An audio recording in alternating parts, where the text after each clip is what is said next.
ജർമ്മനിയുടെ തലസ്ഥാനം ബെർലിനിലാണ്. എന്നാൽ ആ രാജ്യത്തിന്റെ സാംസ്കാരിക തലസ്ഥാനം എന്ന പദവി ബവേറിയൻ സംസ്ഥാനത്തെ മ്യൂണിക് നഗരത്തിന് അവകാശപ്പെട്ടതാണ്. ജർമ്മനിയുടെ തെക്കുഭാഗത്തായി വരും ഈ നഗരത്തിന്റെ സ്ഥാനം. ജർമ്മൻ പൊതുധാരയിൽ നിന്നും തികച്ചും വ്യത്യസ്തമായ ഒരു സാംസ്കാരിക പശ്ചാത്തലം ബവേറിയ സംസ്ഥാനത്തിനും മ്യൂണിക്കിനുമുണ്ട്. ഹിറ്റ്ലർ എന്ന രാഷ്ട്രീയ നേതാവിനെ സൃഷ്ടിച്ചതും ഈ നഗരമാണെന്ന് പറയാം. സാംസ്കാരികമായി മാത്രമല്ല, സാമ്പത്തികമായും എന്നും മുന്നിൽ നിന്നിരുന്ന പ്രദേശമാണ് ബവേറിയ. ഇന്നും ജർമ്മനിയിലെ ഏറ്റവും സമ്പന്നമായ സംസ്ഥാനം ഇതുതന്നെയാണ്. അതുകൊണ്ട് തന്നെ മറ്റെല്ലാ ജർമ്മൻ നഗരങ്ങളിൽ നിന്നും വേറിട്ട കാഴ്ചകളും അനുഭവങ്ങളുമാണ് മ്യൂണിക് നഗരം സന്ദർശകർക്ക് സമ്മാനിക്കുന്നത്. പോകാം മ്യൂണിക്കിന്റെ കാഴ്ചകളിലേക്ക്.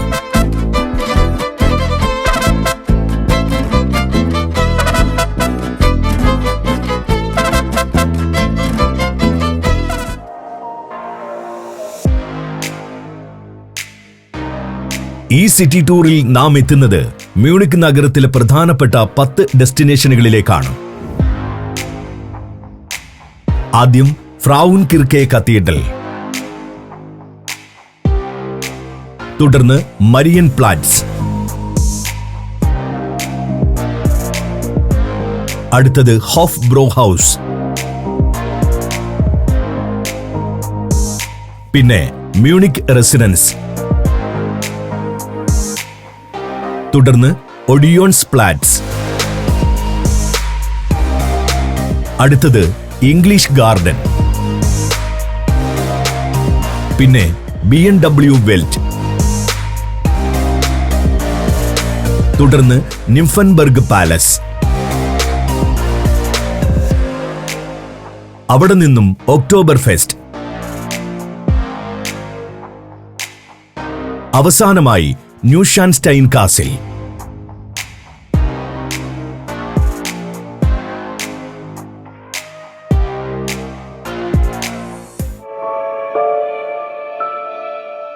മരിയൻ പ്ലാറ്റ്സ് ചത്തുരത്തിലുള്ള ഫ്രൗൻകിർക്കെ ദേവാലയത്തിൽ നിന്നു തന്നെ നമുക്ക് യാത്ര ആരംഭിക്കാം. മ്യൂണിക് കത്തീഡ്രൽ എന്ന് പൊതുവെ അറിയപ്പെടുന്ന ദേവാലയത്തെ മ്യൂണിക്കുകാർ വിളിക്കുന്ന പേരാണ് ഫ്രൗൻകിർക്കെ. 12ാം നൂറ്റാണ്ട് മുതൽ ഇവിടെ നിലനിന്നിരുന്ന ദേവാലയം 2ാം ലോക മഹായുദ്ധകാലത്ത് പൂർണ്ണമായും തകർന്നടിഞ്ഞിരുന്നു.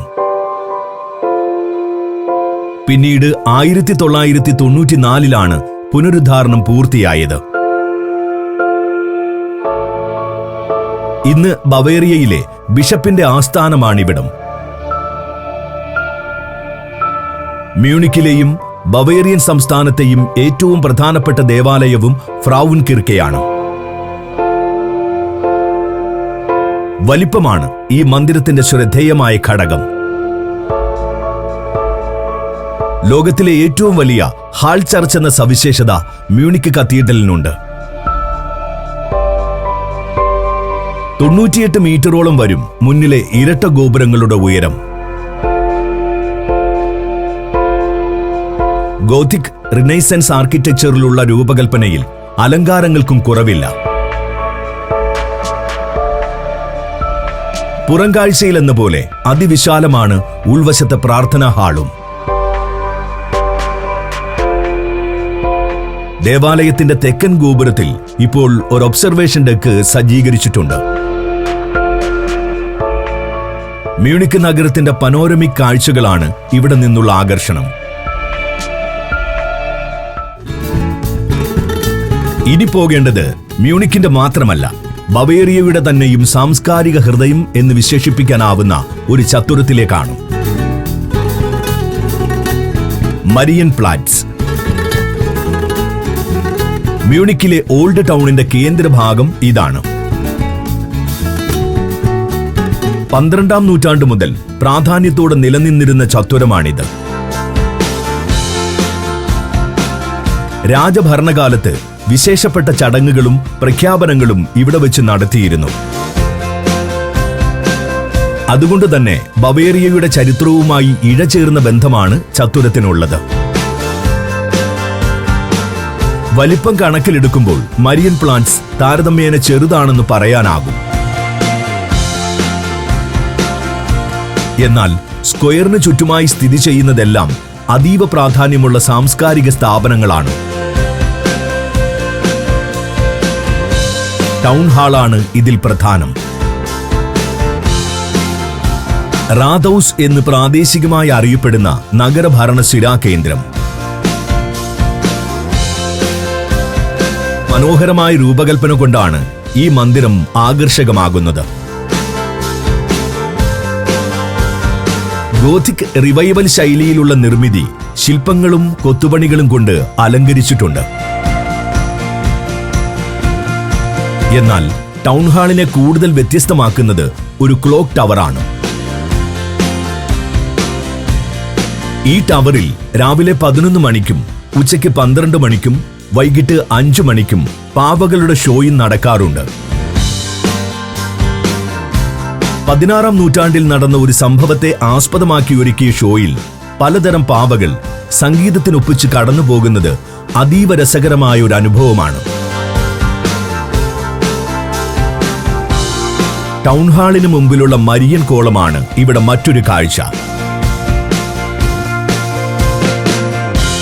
കന്യാമറിയത്തിന്റെ പ്രതിമ മുകളിലും വശങ്ങളിൽ മനോഹരമായ ശില്പങ്ങളുമുള്ള സ്തംഭം.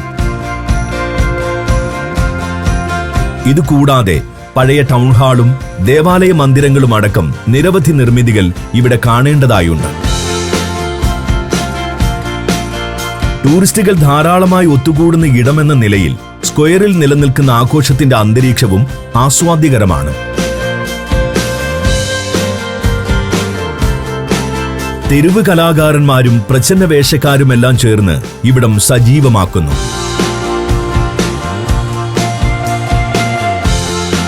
ഷോപ്പിംഗിൽ താൽപ്പര്യമുണ്ടെങ്കിൽ ചുറ്റുമുള്ള കെട്ടിടങ്ങളിൽ പ്രവർത്തിക്കുന്ന സുവനീർ ഷോപ്പുകൾ സന്ദർശിക്കാം. സായന്തനങ്ങളിൽ ലൈറ്റുകൾ തെളിയുന്നതോടെ സ്ക്വയർ കൂടുതൽ ഗംഭീരമായ കാഴ്ചയായി മാറും.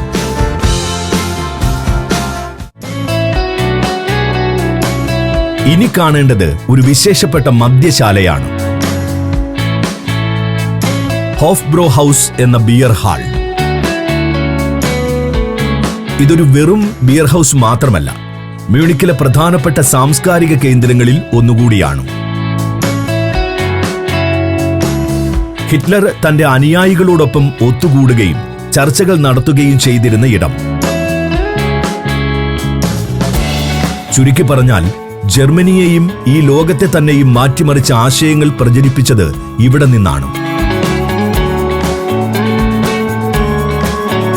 അന്നത്തെ സംഭവ വികാസങ്ങൾ പിന്നീട് ചെന്നവസാനിച്ചത് വിനാശകരമായ 2ാം ലോക മഹായുദ്ധത്തിലായിരുന്നു.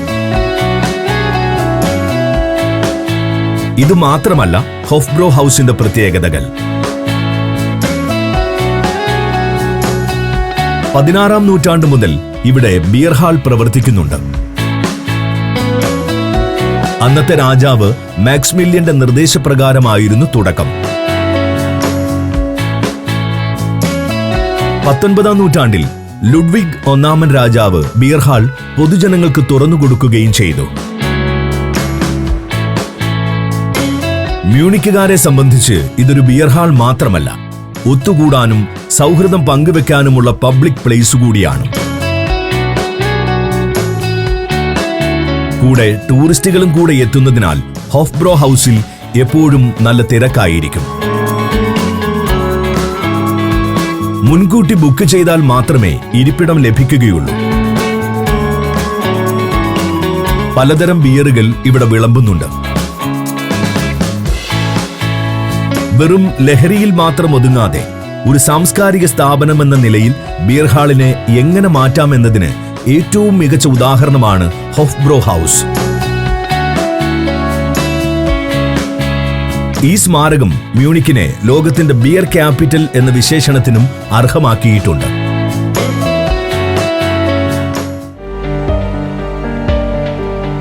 ഇനി നമുക്ക് മ്യൂണിക്കിന്റെ ചരിത്രമുറങ്ങുന്ന കൊട്ടാരക്കെട്ടിലേക്ക് പോകാം. മ്യൂണിക് റെസിഡൻസ്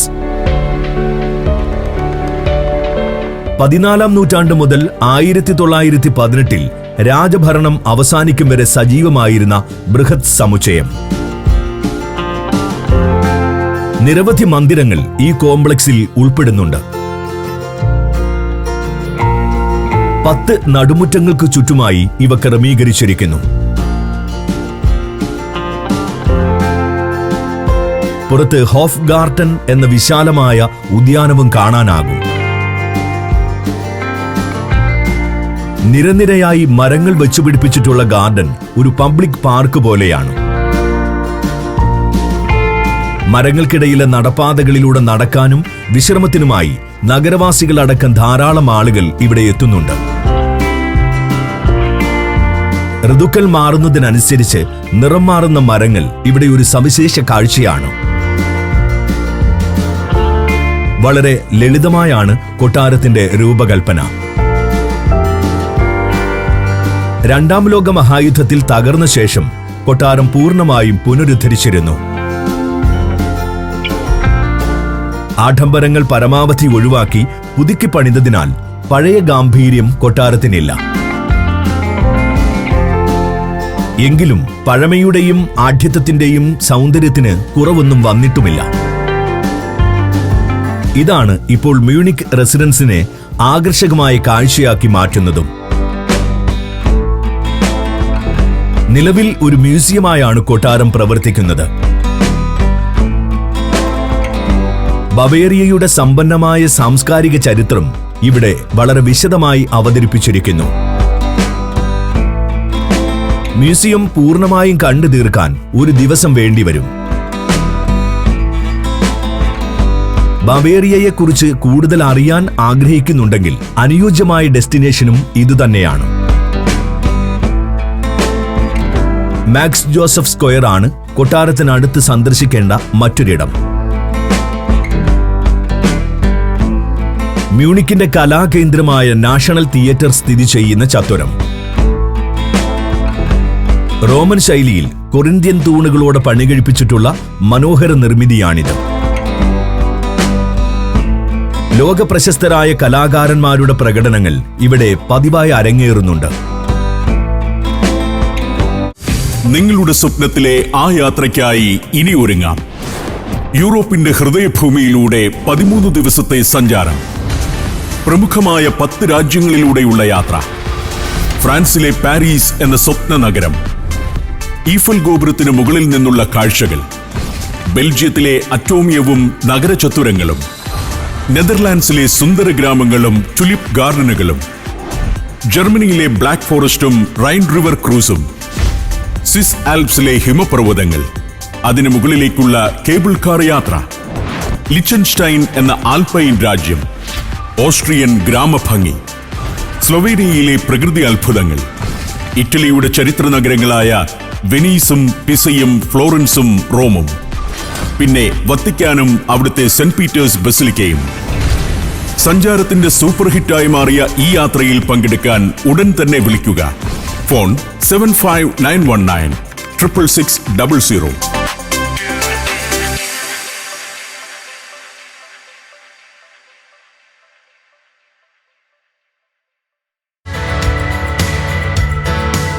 അടുത്തതായി മ്യൂണിക് നഗരത്തിന്റെ ഹൃദയം എന്ന് വിളിക്കാവുന്ന ഒഡിയോൺസ് പ്ലാറ്റ്സിലേക്ക് പോകാം.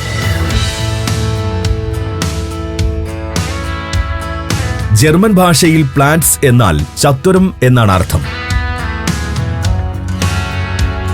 19-ാം നൂറ്റാണ്ടിലാണ് ചത്വരം ഈ വിധം വികസിപ്പിച്ചതും മനോഹരമാക്കിയതും. ചത്വരത്തിന് ചുറ്റും സ്ഥിതി ചെയ്യുന്ന കെട്ടിടങ്ങൾക്കെല്ലാം ഏതാണ്ട് ഒരേ രൂപവും ഉയരവുമാണുള്ളത്. അതുകൊണ്ട് തന്നെ നഗരാസൂത്രണത്തിന്റെയും അച്ചടക്കത്തിന്റെയും ആഢ്യത്വത്തിന്റെയും പ്രൗഢഭാവം സ്ക്വയറിൽ എവിടെയും പ്രകടമാണ്. ബവേറിയൻ സാംസ്കാരിക പാരമ്പര്യത്തിന്റെ അടയാളമായും ഈ പ്രദേശത്തെ കണക്കാക്കാം. ചരിത്രപരമായും ഒഡിയോൺസ് പ്ലാറ്റ്സ് ചത്വരത്തിന് വലിയ പ്രാധാന്യമുണ്ട്. ഹിറ്റ്ലറുടെ ഉദയവും വളർച്ചയുമെല്ലാം കണ്ട ഇടം എന്നതാണ് അതിലേറ്റവും പ്രധാനം. ഇവിടെ സംഘടിപ്പിച്ചിരുന്ന ചെറു സമ്മേളനങ്ങളിലൂടെ ഹിറ്റ്ലർ തന്റെ ആശയങ്ങൾ ജനങ്ങളിലേക്ക് എത്തിക്കുകയും അവരെ വൈകാരികമായി വരുതിയിലാക്കുകയും ചെയ്തിരുന്നു. പിന്നീട് ആ ആൾക്കൂട്ടം നാസി പാർട്ടിയായി രൂപാന്തരപ്പെടുകയാണ് ഉണ്ടായത്. മ്യൂണിക്കിന്റെ അധികാരം പിടിച്ചെടുക്കാൻ ഹിറ്റ്ലർ ആദ്യമായൊരു അട്ടിമറി ശ്രമം നടത്തിയതും ഇവിടം കേന്ദ്രീകരിച്ചാണ്. സ്ക്വയറിലെ ഫെൽഡൻ ഹാലെ എന്ന സൈനിക സ്മാരകമായിരുന്നു ആ പ്രവർത്തനങ്ങളുടെയെല്ലാം പ്രധാന വേദി. ചത്തുരത്തിലെ പ്രധാനപ്പെട്ട നിർമ്മിതികളിൽ ഒന്നാണ് ഫെൽഡൻ ഹാലെ.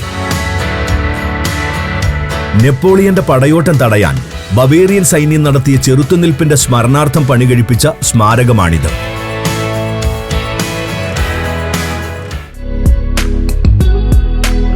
നഗരാസൂത്രണത്തിന്റെ ഏറ്റവും മികച്ചൊരു മാതൃക കാണാനാണ് ഇനി നാം പോകുന്നത്.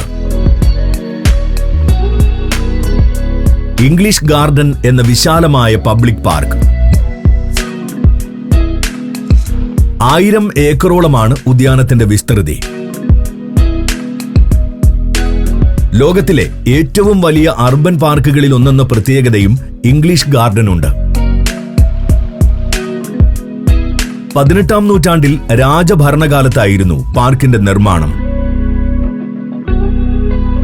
പൊതുജനങ്ങൾക്ക് ഉല്ലാസത്തിനു വേണ്ടിയാണ് മനോഹരമായി ലാൻഡ്സ്കേപ്പ് ചെയ്ത് ഗാർഡൻ തയ്യാറാക്കിയത്. ഇന്നും നഗരത്തിലെ ഏറ്റവും തിരക്കേറിയ വിനോദ കേന്ദ്രം ഇതുതന്നെയാണ്. ഒരു ഒഴിവു ദിവസം ആസ്വാദികരമാക്കാൻ വേണ്ടതെല്ലാം ഇവിടെയുണ്ട്. തടാകങ്ങൾ, വിശാലമായ പുൽത്തകിടികൾ, തണൽ മരങ്ങൾ, അരുവികൾ എന്നിവയൊക്കെ പാർക്കിന്റെ ഭാഗമാണ്.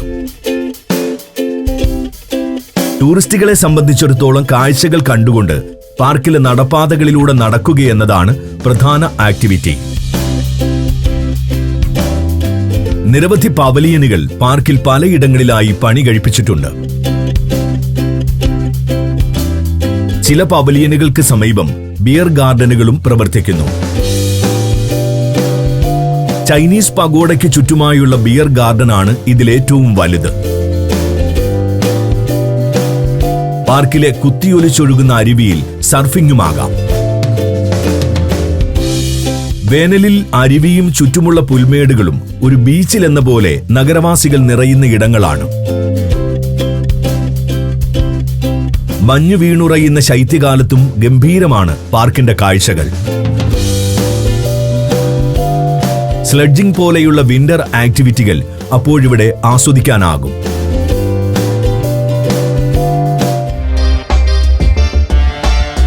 വാഹനപ്രേമികളുടെ ഒരു പ്രിയപ്പെട്ട ഡെസ്റ്റിനേഷനാണ് ബവേറിയ. BMW എന്ന ചുരുക്കപ്പേരിൽ പ്രസിദ്ധമായ ബവേറിയൻ മോട്ടോർ വർക്സിന്റെയും ഓഡിയുടെയും മറ്റും ആസ്ഥാനം ഇവിടെയാണെന്നതാണ് കാരണം. മിനി, റോൾസ് റോയ്സ് എന്നീ കമ്പനികളുടെ ഉടമയും BMW തന്നെയാണ്. അതുപോലെ ഒരു പെർഫോമൻസ് 2 വീലർ നിർമ്മാണ വിഭാഗവും കമ്പനിക്കുണ്ട്. നിലവിൽ BMW വിൽക്കുന്ന മോഡലുകൾ പ്രദർശിപ്പിച്ചിട്ടുള്ള ഇടമാണ് നാം ഇപ്പോൾ കാണുന്ന പ്രദർശന കേന്ദ്രം. BMW വെൽറ്റ് അല്ലെങ്കിൽ BMW വേൾഡ് എന്ന പേരുള്ള അതിവിപുലമായ showroom. BMW, Mini, Rolls Royce കമ്പനികളുടെ മോഡലുകളെല്ലാം ഇവിടെ കാണാം. പ്രദർശനത്തിനൊപ്പം വാഹനം വാങ്ങാനും സൗകര്യമുണ്ട്. വാഹനങ്ങളെപ്പറ്റി കൂടുതൽ അറിയാൻ ഗൈഡ് ടൂറുകൾ തിരഞ്ഞെടുക്കാം. ഗൈഡുകൾ ഓരോ വാഹനത്തിന്റെയും സാങ്കേതിക വിദ്യകൾ, സവിശേഷതകൾ എന്നിവയെല്ലാം വിവരിച്ചു തരും. 2 വീലറുകൾക്കായി പ്രത്യേകം വിഭാഗം തന്നെ സജ്ജീകരിച്ചിട്ടുണ്ട്. അത്യാധുനിക ഡ്രൈവിംഗ് സിമുലേറ്ററുകളാണ് BMW വെൽറ്റിലെ മറ്റൊരാകർഷണം. BMW മ്യൂസിയമാണ് ഇവിടെ സന്ദർശിക്കേണ്ട മറ്റൊരു ഡെസ്റ്റിനേഷൻ. കമ്പനിയുടെ ചരിത്രം പ്രശസ്തമായ മോഡലുകൾ ഉൾപ്പെടുത്തിക്കൊണ്ട് മ്യൂസിയത്തിൽ അവതരിപ്പിച്ചിരിക്കുന്നു.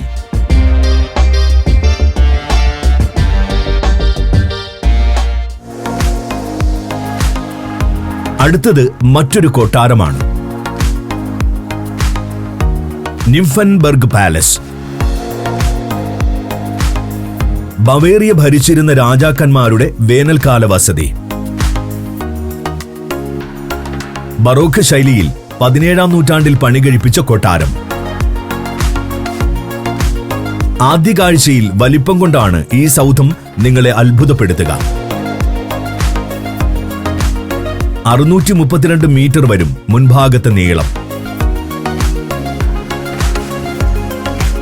വലിയൊരു ഉദ്യാനവും കൊട്ടാരത്തിന് മുന്നിലായുണ്ട്. പുൽത്തകിടികൾ, പൂന്തോപ്പുകൾ, മരക്കൂട്ടങ്ങൾ, തടാകം എന്നിവയെല്ലാം ഗാർഡനിൽ ഉൾപ്പെടും. ഗാർഡൻ മ്യൂണിക്കിലെ ഒരു പ്രധാനപ്പെട്ട പബ്ലിക് പാർക്ക് കൂടിയാണ്. സമയം ചിലവഴിക്കാനായി തദ്ദേശീയരടക്കം എത്തുന്നയിടം. പല കോണുകളിൽ നിന്നുള്ള ഗാർഡന്റെയും കൊട്ടാരത്തിന്റെയും ദൃശ്യങ്ങൾ കണ്ടു നടക്കുകയാണ് ഇവിടെ ഒരു ആക്ടിവിറ്റി. കൊട്ടാരം ഇപ്പോൾ മ്യൂസിയമാക്കി പൂർണ്ണമായും തുറന്നുകൊടുത്തിട്ടുണ്ട്. പുറംകാഴ്ചയിൽ ലളിതമാണെങ്കിലും ഉള്ളിലെ രൂപകൽപ്പന അതിഗംഭീരമാണ്. ചുവർചിത്രങ്ങളും കൊത്തുപണികളുമെല്ലാം ചേർന്ന് മനോഹരമാക്കുന്ന അകത്തളം. രാജഭരണകാലത്ത് ഉപയോഗിച്ചിരുന്ന പലതരം വസ്തുക്കൾ കൊട്ടാരത്തിൽ പ്രദർശിപ്പിച്ചിട്ടുണ്ട്. ഫർണിച്ചറുകൾ, കലാസൃഷ്ടികൾ, മറ്റുപകരണങ്ങൾ എന്നിവയെല്ലാം ഇതിൽ ഉൾപ്പെടും. പ്രദർശനം പൂർണ്ണമായി കണ്ടു തീർക്കാൻ 1/2 ദിവസമെങ്കിലും വേണ്ടിവരും.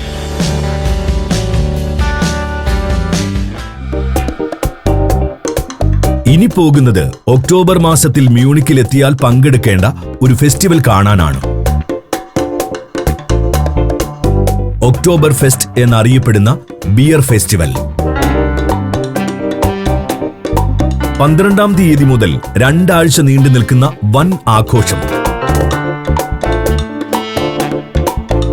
ആളുകളുടെ ഒത്തുകൂടലും ബിയർ കുടിയും ഉല്ലാസവുമൊക്കെയാണ് ഇവിടെ പ്രധാന വിനോദങ്ങൾ. ബവേറിയൻ പാരമ്പര്യത്തിന്റെ ഏറ്റവും ആഘോഷ തിമിർപ്പാർന്ന മുഖം എന്ന് തന്നെ ഒക്ടോബർ ഫെസ്റ്റിനെ വിശേഷിപ്പിക്കാം. അതുപോലെ ലോകത്തിലെ ഏറ്റവും വലിയ ഫോക്ക് ഫെസ്റ്റിവൽ, ഏറ്റവും വിപുലമായ ബിയർ ഫെസ്റ്റിവൽ എന്നിങ്ങനെയുള്ള സവിശേഷതകളും ഒക്ടോബർ ഫെസ്റ്റിനുണ്ട്. 2 ആഴ്ചയ്ക്കുള്ളിൽ ഏതാണ്ട് 65 ലക്ഷം ആളുകളാണ് ഇതിൽ പങ്കെടുക്കാനെത്തുന്നത്.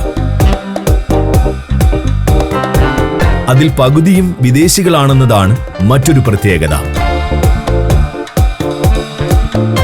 ലോകമെങ്ങും അത്രയേറെ പ്രസിദ്ധി ആർജിച്ചിട്ടുണ്ട് മ്യൂണിക്കിലെ ഒക്ടോബർ ഫെസ്റ്റ്.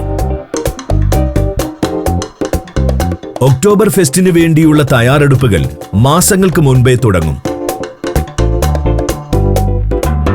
ഏതാണ്ട് 50 ഫുട്ബോൾ ഗ്രൗണ്ടിന്റെ അത്ര വലിപ്പമുള്ള ഫെയർ ഗ്രൗണ്ടാണ് ഇതിനായി ഒരുക്കുക.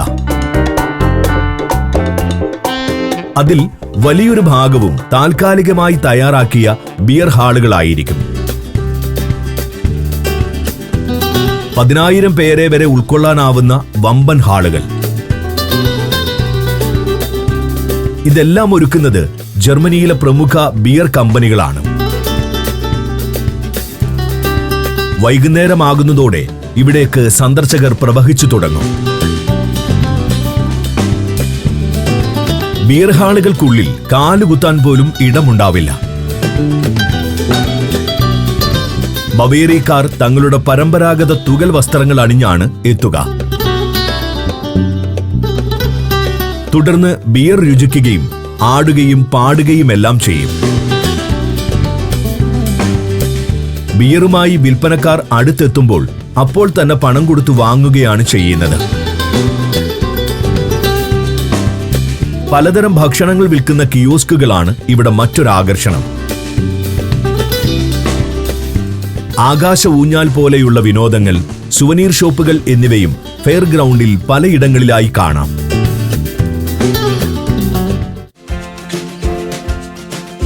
അടുത്ത ഡെസ്റ്റിനേഷൻ ഒരു മനോഹര ദുർഗമാണ്. 19-ാം നൂറ്റാണ്ടിൽ ലുഡ്വിഗ് രണ്ടാമൻ രാജാവ് പണികഴിപ്പിച്ച ന്യൂഷാൻസ്റ്റൈൻ കാസിൽ. നഗരത്തിൽ നിന്നും 1.5 മണിക്കൂർ യാത്ര ചെയ്ത് വേണം ഇവിടേക്കെത്താൻ. മ്യൂണിക്കിന്റെ തിരക്കുകളിൽ നിന്നും മാറി ആൽപ്സ് പർവ്വതനിരയുടെ അടിവാരത്തായുള്ള പ്രശാന്ത സുന്ദരമായ പ്രദേശമാണിത്. ഈ ആസ്വാദ്യകരമായ അന്തരീക്ഷം മുന്നിൽ കണ്ടുകൊണ്ട് തന്നെയാണ് ലുഡ്വിഗ് രണ്ടാമൻ ഇവിടം കാസിലിനായി തെരഞ്ഞെടുത്തതും. ഭരണത്തിരക്കുകളിൽ നിന്നും അകന്ന് വിശ്രമിക്കാനൊരിടമായിരുന്നു അദ്ദേഹത്തിന്റെ ലക്ഷ്യം. എന്നാൽ നിർമ്മാണം പൂർത്തിയാകും മുമ്പ് രാജാവ് അന്തരിച്ചു. അതിനാൽ പിന്നീടുള്ള ജോലികൾ തടസ്സപ്പെടുകയും കാസിൽ അവഗണിക്കപ്പെടുകയും ചെയ്തു. എങ്കിലും അന്നു മുതൽ വിനോദസഞ്ചാരികളുടെ ഒരു പ്രിയപ്പെട്ട ഡെസ്റ്റിനേഷൻ ആയിരുന്നു ഇവിടം. ഇന്നും അതിനൊരു മാറ്റവുമില്ല. 15 ലക്ഷം ആളുകൾ വർഷം തോറും കാസിൽ കാണാനെത്തുന്നുണ്ട്. അതുകൊണ്ട് തന്നെ കാസിൽ കാണാൻ മുൻകൂട്ടിയുള്ള ബുക്കിംഗ് നിർബന്ധമായും വേണം. ഉൾവശത്തേക്ക് പ്രവേശനം കർശനമായി നിയന്ത്രിച്ചിട്ടുണ്ട്. അരമണിക്കൂർ നീളുന്ന ഗൈഡഡ് ടൂറിന്റെ ഭാഗമായി കാസിലിൽ കയറാനാകും. എങ്കിലും പുറത്തെ കാഴ്ചകൾ ആസ്വദിക്കുന്നതിന് ബുക്കിംഗ് ആവശ്യമില്ല. ഉൾഭാഗത്തേക്കാൾ ടൂറിസ്റ്റുകൾ ആസ്വദിക്കുന്നത് യക്ഷിക്കഥകളെ ഓർമ്മിപ്പിക്കും വിധമുള്ള കാസിലിന്റെ രൂപവും പ്രകൃതി ദൃശ്യങ്ങളുമൊക്കെയാണ് താനും.